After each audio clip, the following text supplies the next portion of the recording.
నవరాత్రులు ప్రారంభమయ్యాయి. అయితే నవరాత్రులలో అందరూ కూడా 9 రోజులు పూజ చేయలేకపోవచ్చు. అంటే కొంతమందికి ఆరోగ్యం బాగోలేదు, లేదా నవరాత్రులలోనే వేరే ఊరు వెళ్ళవలసి వచ్చిన పరిస్థితి రావచ్చు. ఇంకా ఇతర కారణాల వలన కూడా నవరాత్రులు పూజ చేయలేకపోవచ్చు. ఇలా నవరాత్రులలో 9 రోజులు పూజ చేయలేని వారు కేవలం ఈ మాటను మనసులో అనుకుంటే చాలు, పూజ చేసిన దానికన్నా ఎక్కువ ఫలితం వస్తుంది, కోటి జన్మల పుణ్యం వస్తుంది, అమ్మవారి అనుగ్రహం సిద్ధిస్తుంది అని శాస్త్ర పండితులు చెప్తూ ఉన్నారు. మరి నవరాత్రులలో 9 రోజులు పూజ చేయలేని వారు ఏ మాట అనుకుంటే పూజ చేసిన దానికన్నా అధిక ఫలితం వస్తుంది అనే విషయాన్ని ఈరోజు మనం ఈ వీడియోలో వివరంగా తెలుసుకుందాం. ఫ్రెండ్స్, అంతకన్నా ముందు ఈ వీడియోకి ఒక లైక్ కొట్టి మా ఛానల్ని సబ్స్క్రైబ్ చేసుకోవటం మర్చిపోవద్దు.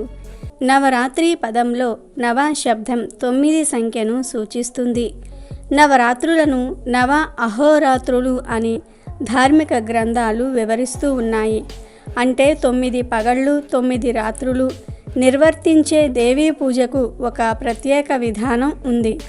ఆశ్వీజ శుక్లపక్ష పాడ్యమి తిథి నుండి దశమి వరకు 9 రాత్రులు 9 పగళ్ళు అమ్మవారిని పూజించటం ప్రశస్తంగా చెప్పబడింది. దీనినే శరన్నవరాత్రులు లేదా దేవీ నవరాత్రులు అంటారు.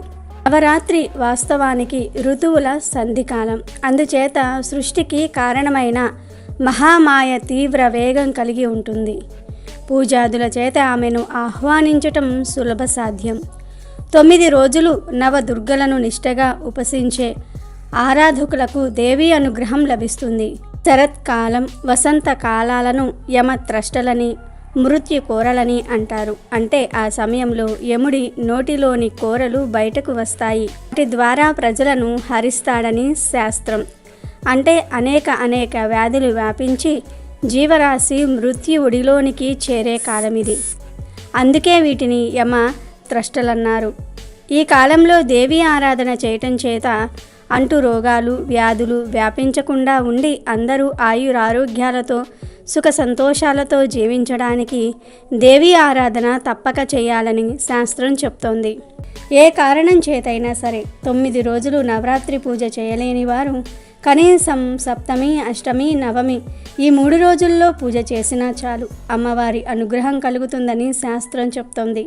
ఈ 3 రోజులు కూడా చేయలేని వారు కనీసం నవమి రోజు పూజ చేసినా మంచి ఫలితం వస్తుందని శాస్త్రాలలో చెప్పారు. ఇక పూజలు చేసుకునేవారు ఖచ్చితంగా ఈ రంగు చీర పెట్టాలి, ఈ నైవేద్యం పెట్టాలి అని శాస్త్రాలలో చెప్పలేదు అనే విషయాన్ని గుర్తుంచుకోవాలి. ఈ రంగు చీర పెడితేనే అనుగ్రహిస్తారు అమ్మవారు అని, ఈ నైవేద్యం పెడితేనే అమ్మ అనుగ్రహిస్తారు అని అమ్మవారు చెప్పలేదు. ఈ రోజుల్లో అందరూ కూడా రకరకాల నైవేద్యాలను చీరలను పెట్టి పూజిస్తూ ఉంటారు. అది కేవలం ఆనవాయితీగా చేస్తున్నారు, కానీ అలా పూజ చేయాలని శాస్త్రంలో చెప్పలేదు. నిజానికి దేవీ నవరాత్రులలో భక్తితో ప్రేమతో చిన్న బెల్లం ముక్కను సమర్పిస్తే చాలు, అదే ఎన్నో బూరెలు గారెలు వండి పెట్టిన ఫలితాలను ఇస్తుంది. ఎందుకంటే ఇక్కడ భక్తి అనేది ప్రధానం. మీరు భక్తి లేకుండా ఎన్ని నైవేద్యాలు పెట్టినా అవన్నీ కూడా వ్యర్థమే. కనుక నవరాత్రులను భక్తితో జరుపుకోవాలి, భక్తితో పూజ చేసుకోవాలి. ఒకవేళ ఎవరికైనా సరే నవరాత్రులు పూజ చేసే వీలు లేకపోతే ఒక మంత్రం జపిస్తే కనుక 9 రోజులు పూజ చేస్తే ఎంత ఫలితం వస్తుందో అంత ఫలితం వచ్చేస్తుందని పెద్దలు చెప్తూ ఉన్నారు. కుదిరిన వారు మాత్రం ఖచ్చితంగా పూజ చేసుకోండి. వీలున్న వారు కూడా పూజ చేయలేకపోతే దోషం చుట్టుకుంటుంది. ఇక నిజంగా నవరాత్రి పూజ చేయటం కుదరని వారు నవరాత్రుల్లో ప్రతిరోజు శ్రీమాత్రే నమః శ్రీమాత్రే నమః శ్రీమాత్రే నమః అని భక్తిగా అనుకుని అమ్మవారిని మనసులో తలుచుకుంటే చాలు, ప్రతిరోజు పూజ చేసిన ఫలితం వస్తుంది. అసలు ఈ నవరాత్రుల వెనుక ఉన్న పరమార్థం ఏమిటి అంటే అమ్మవారిని తలుచుకోవటం. ఎందుకంటే ఈ సమయంలో యముడు కోరలు తెరుచుకొని ఉంటాడు, రోగాలు వచ్చే ప్రమాదం ఉంటుంది. మనకు ఎప్పుడైనా సరే ప్రమాదం వస్తే మనం ముందు ఎవరిని తలుచుకుంటాము? అమ్మను తలుచుకుంటాం. సేమ్ ఇక్కడ కూడా అంతే. మనకు రోగాలు రాకుండా ఉండడానికి అమ్మను కాపాడమని వేడుకోవడానికి పూజలు చేస్తున్నాము, అమ్మవారిని తలుచుకుంటున్నాము. పూజలు చేయలేని వారు ఇలా ఈ మంత్రాన్ని జపించి కూడా అమ్మవారిని రక్షించమని వేడుకోవచ్చు. శ్రీమాత్రే నమః అనే నామంలో ఉన్న అంతరార్థం ఇదే. కేవలం అమ్మను పిలుచుకుంటే సరిపోతుంది. అందరిలో అమ్మను చూడాలి. మీలో కూడా మదర్లీ నేచర్ ఉండాలి. అలా ఉంటే ఎవరితో గొడవలు రావు. అందరి మనసుల్ని అర్థం చేసుకునే శక్తి వస్తుంది. కనుక 9 రోజులు పూజ చేయలేని వారు శ్రీమాత్రే నమః అనే మంత్రాన్ని ప్రతిరోజు వీలైనన్ని సార్లు జపించండి. అమ్మవారిని మనసులోనే భక్తిగా ఆరాధించండి. వీటితో పాటు నవరాత్రుల్లో లలితా సహస్రనామాలను పారాయణ చేయండి లేదా వినండి. చదివినా విన్నా ఆ పనిని భక్తిగా చేయండి. మీకు అంతా మంచి జరుగుతుంది. నవరాత్రులు 9 రోజులు పూజ చేయలేని వారు ఇలా చేసినా కూడా ఫలితం వస్తుంది. పూజ చేయలేని వారు అంటే ఆరోగ్యం బాగోలేక, ఎటూ కదలలేక మంచం మీద ఉన్నవారు, వేరే ఊరు వెళ్ళిన వారు, ఇంట్లోని వారు పూజ చేయడానికి ఒప్పుకోలేదని ఆపేసిన వారు, ఇలాంటి వారు ఈ నామాన్ని భక్తిగా జపించుకుంటే ఖచ్చితంగా ఫలితం వస్తుంది. అలా కాకుండా అన్నీ బాగున్న నవరాత్రుల్లో 3 రోజులు లేదా ఒక్కరోజు కూడా పూజ చేయకుండా ఈ మంత్రం జపించినా ఎలాంటి ఫలితం రాదు. అన్నీ బాగుండి పూజ చేయలేకపోతే అమ్మవారికి కోపం వస్తుంది. ఫలితం కూడా శూన్యం వస్తుంది. కాబట్టి అందరూ కూడా ఈ విషయాన్ని గుర్తించి నవరాత్రులలో పూజ చేసే అవకాశం లేనివారు ఈ మంత్రాన్ని జపించి 9 రోజులు పూజ చేసిన ఫలితాన్ని పొంది ఆనందంగా జీవించండి. దసరా హిందువుల ముఖ్యమైన పండుగ. ఆశ్వీజయుజ శుద్ధ పాడ్యమి నుండి ఆశ్వీజయుజ శుద్ధ నవమి వరకు 9 రోజులు దేవీ నవరాత్రులు. 10వ రోజు విజయదశమిని కలిపి దసరా అంటారు. ఇది ముఖ్యముగా శక్తి ఆరాధనకు ప్రాధాన్యతను ఇచ్చే పండుగ. ఈ పండుగను నవరాత్రులు, శరన్నవరాత్రులు అని అంటారు. చెడు మీద మంచి సాధించిన విజయానికి గుర్తుగా ఈ పండుగను విజయదశమి అని పిలుస్తారు. దీనిని 10 రోజుల పాటు జరుపుకుంటారు. ముందు నవరాత్రులు దుర్గా పూజ ఉంటుంది. 10వ రోజున విజయదశమిని జరుపుకుంటారు. హైందవ మతంలో దేవుడికి ఎంత ప్రాధాన్యత ఉందో దేవతకు అంతకు మించిన ప్రాధాన్యత ఉంటుంది. ఎందుకంటే ప్రకృతి లేనిదే పురుషుడే లేడని మనకు తెలుసు. అందుకే ఆ తత్వాన్ని శక్తి అని పిలుచుకుంటాము. మన దృష్టిలో శక్తి అంటే కేవలం ఒక పదం మాత్రమే కాదు, అది చలనానికి ప్రతీక. ఆ శక్తిని భిన్న రూపాలలో, భిన్న పాత్రలలో ఆరాధించే సందర్భమే దేవీ నవరాత్రులు. సామాన్యులే కాక యోగులు కూడా నవరాత్రులలో అమ్మవారిని పూజిస్తారు. ముఖ్యంగా శాక్తేయులు దీనిని ఆచరిస్తారు. ఆలయాలలో అమ్మవారికి విశేష అలంకరణలు, బొమ్మల కొలువు పెట్టడము ఒక ఆనవాయితీ. ఈ 9 రోజులు ఒక్కో రోజు ఒక్కో అలంకారం చేసి పూజిస్తారు. అమ్మవారు లోక కళ్యాణం కోసం ఒక్కో రోజు ఒక్కో అవతారం ధరించింది. అందువలన అలా అమ్మవారు అవతరించిన రోజున ఆ రూపంతో అమ్మవారిని అలంకరించి ఆ నామంతో ఆరాధిస్తూ ఉంటారు. నవరాత్రులలో రాహుకాల వేళ రాహుకాల దీపం వెలిగించాలి. ఇలా చేయటం వల్ల రాహు యొక్క ప్రతికూల ప్రభావం తగ్గి దోష నివారణ జరుగుతుంది. ఈ నెల 22 నుండి దేవీ నవరాత్రులు ప్రారంభం కాబోతూ ఉన్నాయి. అనగా సెప్టెంబర్ 22 నుండి అక్టోబర్ 2వ తారీఖు వరకు దసరా నవరాత్రులు ఉంటాయి. ప్రతి సంవత్సరం ఈ దసరా నవరాత్రులు 10 రోజుల పాటు ఉండేవి. కానీ ఈ సంవత్సరం 11 రోజుల పాటు ఉంటాయి. అంతేకాదు ఈసారి విజయవాడలో అమ్మవారు కూడా 11 అలంకారాల్లో దర్శనం ఇవ్వబోతున్నారు. ఈ దసరా నవరాత్రుల కోసం అందరూ ఎదురు చూస్తూ ఉంటారు. ఆశ్వయుజ మాసం శుక్ల పాడ్యమి నుండి నవమి వరకు దేవీ నవరాత్రులు జరుపుకుంటారు. ఈ నవరాత్రులు మరియు 10వ రోజున విజయదశమిని కలిపి దసరా పండుగ అని పిలుస్తారు. దసరా అంటే 10 జన్మల పాపాలను, 10 రకాలైన పాపాలను పోగొట్టేది అని అర్థం కూడా వ్యాప్తిలో ఉంది. ఈ 10 రోజుల పండుగను నవరాత్ర వ్రతం అని, దేవీ నవరాత్రులు, శరన్నవరాత్రులు అని వ్యవహరిస్తాం. 9 రోజులు నియమనిష్టలతో జగన్మాతను పూజించే వ్రతం. ఈ శరత్కాలంలో చేసే శరన్నవరాత్ర వ్రతం. 9 సంఖ్య పూర్ణత్వానికి సంకేతం. నవరాత్రులు ఆరాధించటం అంటే పరమాత్మను పరిపూర్ణంగా ఆరాధించటం. నవరాత్రి అంటే నూతనమైన రాత్రి లేదా కొత్త రాత్రి అని అర్థం. 9 రోజుల దీక్ష వలన 10వ రోజు విజయం లభిస్తుంది. అంటే 9 రోజుల దీక్షకు ఫలం లభిస్తుంది. కనుక 10వ రోజును విజయదశమి పేరిట పండుగ జరుపుకుంటూ ఉంటాము. నవరాత్రులలో అమ్మవారిని అందరూ భక్తి శ్రద్ధలతో పూజిస్తూ ఉంటారు. ఇలా పూజించే క్రమంలో పువ్వులను వాడుతూ ఉంటారు. పూజలో పువ్వులదే అగ్రస్థానం అనే విషయం అందరికీ తెలుసు. అయితే ఈ దేవీ నవరాత్రులలో అమ్మవారికి పొరపాటున ఈ పువ్వుతో పూజ చేస్తే మహాపాపం తగులుతుంది. అమ్మవారి ఆగ్రహానికి గురి అవుతారు, కష్టాల పాలైపోతారు, ఒకరి దగ్గర చెయ్యి చాచి అడుక్కునే స్టేజ్కి వెళ్ళిపోతారు అని పండితులు చెప్తూ ఉన్నారు. ప్రతి ఒక్కరూ కూడా నవరాత్రులలో 9 రోజులు పూజ చేస్తూ ఉంటారు. అమ్మవారి ముందు దీపం పెట్టటము, పూలు పెట్టి పూజ చేయటము ఇవన్నీ కూడా సర్వసాధారణంగా మనం పాటించేవే. కానీ అమ్మవారికి పూజ చేసేటప్పుడు ఉపయోగించే పూల గురించి మాత్రం ఖచ్చితంగా ప్రతి ఒక్కరూ ఈ విషయాలను తెలుసుకోవాలి. పూజ చేశాం కదా అని కాకుండా భక్తితో శ్రద్ధతో పూజ చేసుకోవాలి. అలాగే ఏ పూలు పెట్టాము అనేది కూడా చాలా ముఖ్యమైన విషయము. హిందూ మతంలో పువ్వులకు ఎంతో ప్రాధాన్యత ఉంది.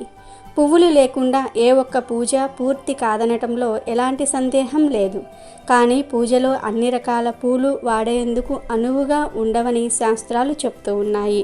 ముఖ్యంగా దేవీ నవరాత్రులలో చేసే అమ్మవారి పూజలో కొన్ని రకాల పూలను వాడకూడదు. మరి అమ్మవారి పూజలో వాడకూడని మొదటి పువ్వు ఏమిటి అంటే బంతి పువ్వు. చాలామందికి తెలియక అమ్మవారి పూజలో బంతి పువ్వులు వాడుతూ ఉంటారు. కానీ అవి వాడితే మహాపాపం తగులుతుంది. ఎందుకంటే బంతి పూలు క్రిమికీటకాలను ఎక్కువగా ఆకర్షిస్తాయి. ఈ పువ్వులను అమ్మవారికి సమర్పిస్తే అక్కడికి పురుగులు వస్తాయి. అలా వస్తే పూజకు పూర్తి ఫలితం రాదు. కనుక ఎట్టి పరిస్థితుల్లోనూ కూడా అమ్మవారి పూజలో బంతి పూలను సమర్పించవద్దు. అమ్మవారి పూజలో వాడకూడని ఇంకొక పుష్పం ఏమిటి అంటే ఉమ్మెత్త పువ్వు. ఉమ్మెత్త పుష్పం అంటే శివుడికి చాలా ఇష్టం. శివుణ్ణి ఉమ్మెత్త పూలతో పూజిస్తే మంచి ఫలితం ఉంటుంది. అందుకే చాలామంది శివుడికి ఉమ్మెత్త పూలంటే ఇష్టం కాబట్టి అమ్మవారికి కూడా ఇష్టమే అనుకుని ఏ పూలు దొరక్కపోతే ఉమ్మెత్త పూలతో అమ్మవారిని పూజిస్తారు. కానీ అమ్మవారికి ఉమ్మెత్త పూలంటే అస్సలు నచ్చవు. ఒక్క శివుడికి తప్ప మిగిలిన ఏ దేవతలకు కూడా ఉమ్మెత్త పూలతో పూజ చేయకూడదు.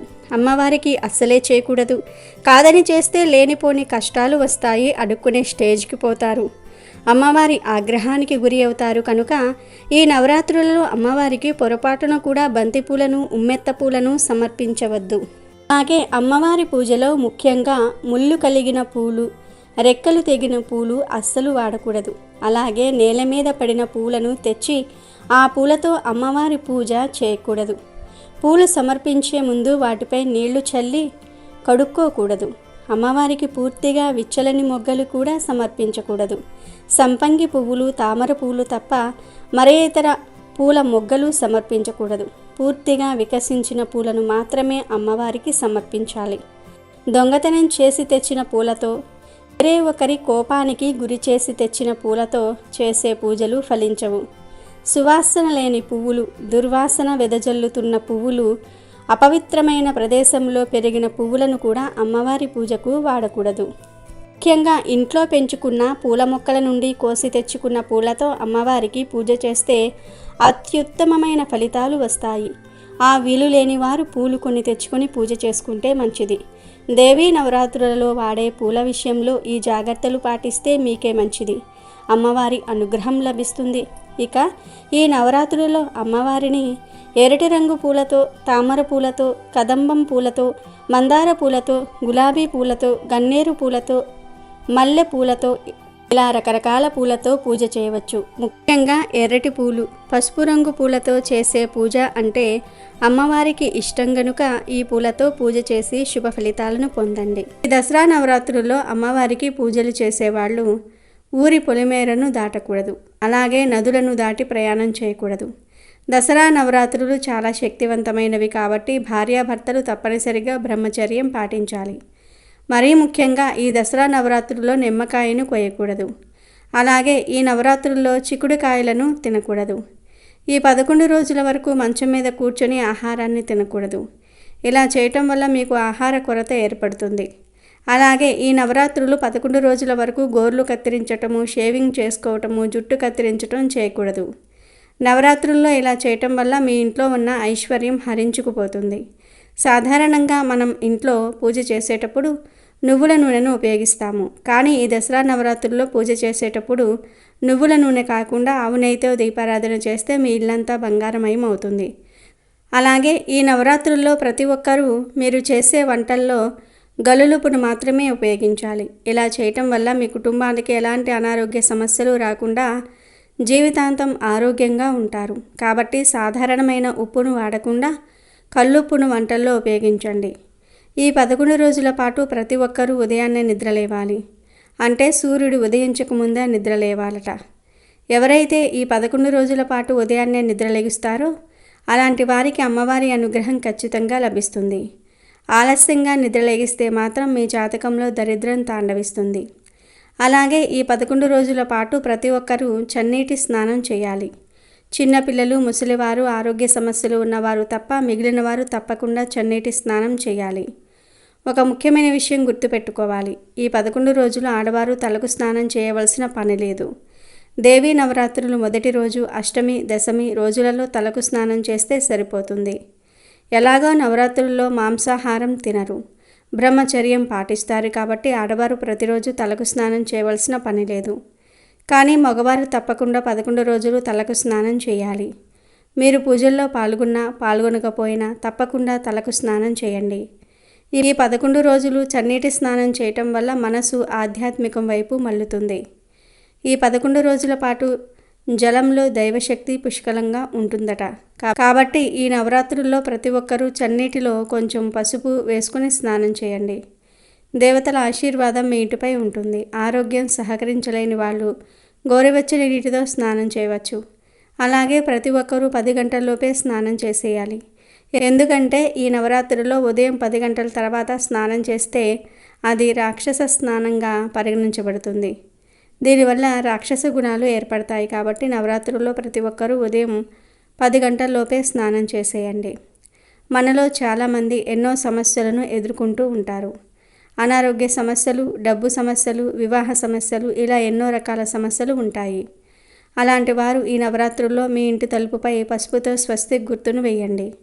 స్వస్తిక్ చిహ్నంలో దేవతలు కొలువై ఉంటారు కాబట్టి ఈ నవరాత్రుల్లో తలుపులపై స్వస్తిక్ గుర్తు ఉంటే మీ ఇంటిపై ముక్కోటి దేవతల ఆశీర్వాదం ఉంటుంది. మీ కుటుంబానికి ఉన్న కష్టాలన్నీ కూడా తొలగిపోతాయి. ఇక ఆహార నియమాలు ఏంటంటే ప్రతి ఒక్కరూ వేడిగా ఉన్న ఆహారాన్ని మాత్రమే భుజించాలి. అంతేకాని చద్దన్నాన్ని తింటే మాత్రం మీ ఇంట్లో ఖచ్చితంగా డబ్బు కష్టాలు ప్రారంభమవుతాయి. అలాగే 11 రోజుల పాటు ఉల్లిపాయ, వెల్లుల్లి, ముల్లంగి, దుంపలు అలాగే మాంసాహారాన్ని అస్సలు తినకూడదు. ఒకవేళ తింటే మాత్రం అనారోగ్య సమస్యలు వచ్చే అవకాశాలు ఉన్నాయి. పెళ్ళైన ఆడవాళ్ళు ఈ నవరాత్రుల్లో జుట్టు విరబూసుకుని నట్టింట్లో తిరగకూడదు.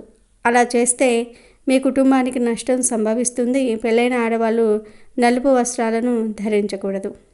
మనలో చాలామంది పూజల్లో తులసి ఆకులను ఉపయోగిస్తాము. కానీ నవరాత్రుల్లో మాత్రం తులసి దళాలను అస్సలు కోయకూడదు. ఎందుకంటే తులసి మొక్కల్లో లక్ష్మీదేవి కొలువై ఉంటుంది. కాబట్టి ఈ నవరాత్రుల్లో తులసి ఆకులను కోస్తే ఖచ్చితంగా ఆస్తి నష్టాలు సంభవిస్తాయి. పెళ్ళైన ఆడవాళ్ళు ప్రతిరోజు తప్పకుండా కాళ్లకు పసుపు రాసుకోవాలి. ఈ నవరాత్రుల్లో కాళ్లకు పసుపు రాసుకుంటే స్త్రీలకు దీర్ఘ సుమంగళి ప్రాప్తం వస్తుంది. భర్త సంపద విపరీతంగా పెరిగిపోతుంది. అలాగే ఆడవారి మంగళసూత్రాలకు పెన్నీసులు ఉండకూడదు. మంగళసూత్రానికి పెన్నీసులు ఉంటే భర్త ఆదాయం తగ్గిపోతుంది. అలాగే నవరాత్రుల్లో దక్షిణ దిశ వైపు ప్రయాణం చేయకూడదు. దక్షిణ దిక్కు అంటే యమధర్మరాజు నివాసం కాబట్టి నవరాత్రుల్లో దక్షిణ దిశగా ప్రయాణాలు పెట్టుకోకండి. లేదంటే సమస్యలను ఎదుర్కోవాల్సి ఉంటుంది. ఈ నవరాత్రుల్లో వచ్చే శనివారం రోజున తలకు నూనె పెట్టుకోకూడదు. అలాగే శనివారం నాడు పురుషులు తమ అత్తమామల ఇంటికి వెళ్ళకూడదు. మీ ఇంట్లో ఉన్న చీపురుని ఎవరికి కనబడకుండా తలుపు వెనుక పెట్టుకోండి. ఎందుకంటే మన హిందూ ధర్మంలో చీపురును లక్ష్మీ స్వరూపంగా భావిస్తాం కాబట్టి ఈ నవరాత్రుల్లో మీ ఇంటికి వచ్చిన అతిథులు ఎవరైనా సరే మీ ఇంట్లో ఉన్న చీపురును చూస్తే మీ ఇంట్లో ఉన్న లక్ష్మీదేవి వాళ్ళ ఇంటికి వెళ్ళిపోతుందట. దీనివల్ల మీ ఇంట్లో డబ్బు కష్టాలు ప్రారంభమవుతాయి. అలాగే ఈ నవరాత్రుల్లో మీ భర్త ఇంటి నుండి బయటికి వెళ్ళగానే వెంటనే మీ ఇంటిని ఊడవకూడదు. ఒకవేళ ఇంటిని ఊడిస్తే మీ భర్తకు సమస్యలు ఎదురవుతాయి. కాబట్టి మీ భర్త ఇంటి నుండి బయటికి వెళ్ళగానే ఒక 40 నిమిషాలు ఆగి ఇంటిని శుభ్రం చేసుకోవాలి. ఈ 11 రోజుల పాటు భార్యాభర్తలు గొడవ పడకూడదు. ఒకవేళ మీ ఇంట్లో గొడవలు జరిగితే మీరు ఎన్ని పూజలు చేసినా సరే ప్రయోజనమే ఉండదు. ఇంట్లో డబ్బు కష్టాలు ప్రారంభమవుతాయి. అలాగే ఆరోగ్యం సహకరించలేని వారు నవరాత్రులు ఉపవాసం చేయాల్సిన అవసరం లేదు. వయసు మళ్ళిన వారు కూడా ఉపవాసం చేయనవసరం లేదు.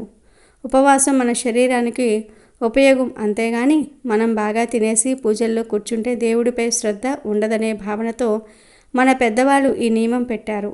కాబట్టి కటిక ఉపవాసాలు చేసి ఆరోగ్యం పాడు చేసుకోకుండా పలహారాలు పండ్లు తిని ఉపవాసం చేయవచ్చునని, లేదా ఒక పూట భోజనం చేసి ఉపవాసం ఉండవచ్చునని ఆధ్యాత్మిక పండితులు చెప్తూ ఉన్నారు. ఉపవాసం చేసేవారు పగటిపూట నిద్రించకూడదు. ఒకవేళ నిద్రిస్తే ఫలితం అనేది రాదు. నెలసరిలో ఉన్న ఆడవారు దేవీ నవరాత్రుల్లో పూజ చేయకూడదు. ఒకవేళ నవరాత్రుల పూజ ప్రారంభం చేశాక మధ్యలో నెలసరి వస్తే అమ్మవారికి నమస్కారం చేసుకుని అక్కడితో పూజ నుండి నిష్క్రమించవచ్చు. దానివలన ఎటువంటి పాపం అంటదు. అలా కాకుండా నెలసరి సమయంలో కూడా పూజ చేశారంటే తరతరాల వరకు పాపం తగులుతుంది. ఇటీవల కాలంలో చాలామంది పీరియడ్స్లో కూడా పూజ చేసేసుకోవచ్చు, తప్పేమీ లేదు, మనము స్త్రీయే, ఆ తల్లి కూడా స్త్రీ కదా అని అంటూ ఉన్నారు. ఒకటి గుర్తుపెట్టుకోండి, మన పెద్దవారు తోటి మనుషులలో దైవాన్ని చూడండి, ఆడవారిని అమ్మవారులుగా లక్ష్మీ స్వరూపాలుగా భావించండి అని చెప్పారు. కానీ వారినే దైవాలుగా భావించండి, వారిని పూజించండి అని చెప్పలేదు. మనిషి దేవుడితో ఎప్పటికీ సమానం కాలేడు. కనుక పిచ్చి పిచ్చి ఆలోచనలను వదిలివేయండి. నెలసరి సమయంలో పూజలు చేయకండి. కాదని మీరు పూజ చేస్తే అది మీ పిల్లలకు లేదా వారి పిల్లలపై చాలా దారుణమైన ఎఫెక్ట్ పడుతుంది. ఈ విషయం మిమ్మల్ని భయపెట్టడానికి చెప్పటం లేదు. మనం ఇప్పుడు తెలిసి తెలియక చేసే తప్పులకు మన భవిష్యత్తు తరాల వారు ఇబ్బందులు ఎదుర్కొంటారు. కనీసం కుటుంబం గురించి ఆలోచించైనా మారుతారని చెప్తున్నాము. అలాగే పీరియడ్స్లో ఉన్న ఆడవారు వాయనం తీసుకోకండి, ఇవ్వకండి. ఒకవేళ ఈ నవరాత్రుల్లో ఎవరైనా స్త్రీ మీ ఇంటికి వచ్చినప్పుడు మీరు నెలసరిలో ఉంటే తాంబూలం ఇవ్వకండి. అలా కాకుండా ఈ 11 రోజులలో మీకు నెలసరి రాకపోతే మీ ఇంటికి ఎవరు వచ్చినా వారికి బ్లౌజ్ ముక్క కానీ ఒక పండును కానీ చేతిలో పెట్టండి. వారిని ఉత్త చేతులతో పంపకండి. నవరాత్రుల్లో ఆడవారు ఇంట్లో ఏడవకూడదు. పిల్లల మీద భర్త మీద అరవకూడదు. అలాగే భర్త భార్య పిల్లల మీద అరవకూడదు. నవరాత్రుల రోజుల్లో ప్రశాంతంగా ఉండాలి. నవరాత్రుల్లో నైవేద్యాల్లో చక్కెరను వాడకూడదు. బెల్లం లేదా తేనెను ఎక్కువగా వాడాలి. ముఖ్యంగా అమ్మవారికి వండే నైవేద్యాల విషయంలో నియమం తప్పక పాటించాలి. మగవారు నవరాత్రుల్లో మద్యము మాంసాహారం వంటి వాటికి దూరంగా ఉండాలి. దసరా నవరాత్రుల్లో వాయినాలు ఇచ్చేటప్పుడు విధవలు కానీ గొడ్రాళ్ళు కానీ పూజలో పాల్గొంటే అశుభమని దయచేసి వారిని అవమానించకండి, బాధ పెట్టకండి. ఇంటి లోపల ఎంతో నిష్టగా పూజ చేసి బయటకు వచ్చి ఇంకో స్త్రీని ఏడిపిస్తే అమ్మవారు అసలు సహించరు. అసలు నవరాత్రి అంటేనే ప్రతి స్త్రీలో అమ్మవారిని చూడటం కాబట్టి భర్త లేని వారు కనిపిస్తే వారికి వాయనం బదులు ఏదో ఒక పండు కానీ ప్రసాదం కానీ ఇచ్చి గౌరవం ఇవ్వాలి. అంతేగాని వారిని అవమానించి పంపించకండి. అసత్యాలు మాట్లాడకుండా ఉండాలి. ఎవరిపైనా కోపం ప్రదర్శించకూడదు. నవరాత్రి సమయంలో ప్రతికూల వాతావరణానికి దూరంగా ఉండండి. మంచి ఆలోచనను అలవర్చుకోండి. వివాదాలకు లేదా తగాదాలకు దూరంగా ఉండండి. కాబట్టి ఈ 11 రోజుల వరకు ప్రతి ఒక్కరూ కోపాన్ని అదుపులో ఉంచుకోండి. మనలో చాలామంది ఈ నవరాత్రుల్లో ఉపవాసాలు ఉంటారు. అలాంటి వారు కటిక ఉపవాసాన్ని ఉండకూడదు. ఇప్పుడు మనం చెప్పుకున్న ఈ నియమాలు ఆడవారికి మరియు మగవారికి ఇద్దరికీ వర్తిస్తాయి కనుక ఆడవారు మరియు మగవారు ఈ దసరా 11 రోజులు ఈ నియమాలను పాటించండి. అమ్మవారి అనుగ్రహాన్ని పొందండి, ఆనందంగా జీవించండి.